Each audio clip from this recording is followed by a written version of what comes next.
देखिए, हम लोगों का ये कहना था कि ये ईवीएम जो हैं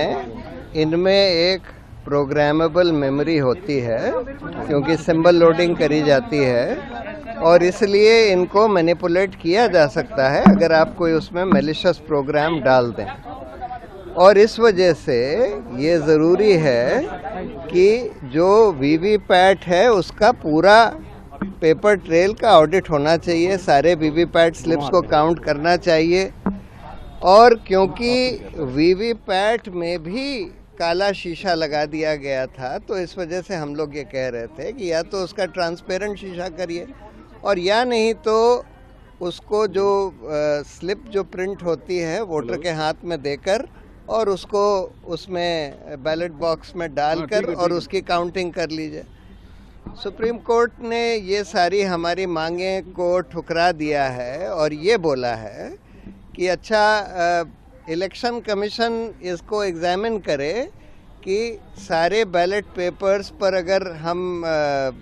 वो डाल दें मार्क,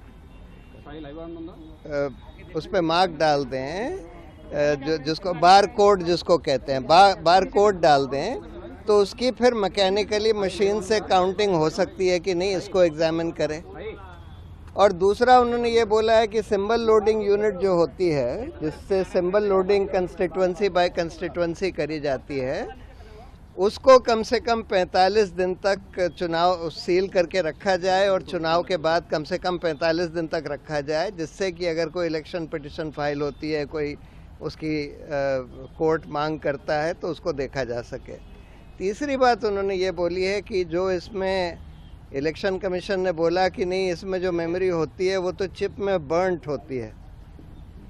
और तो कोर्ट ने ये बोला है कि जो भी बर्न्ट मेमोरी है उसमें 5, हर असेंबली कंस्टिट्यूएंसी में 5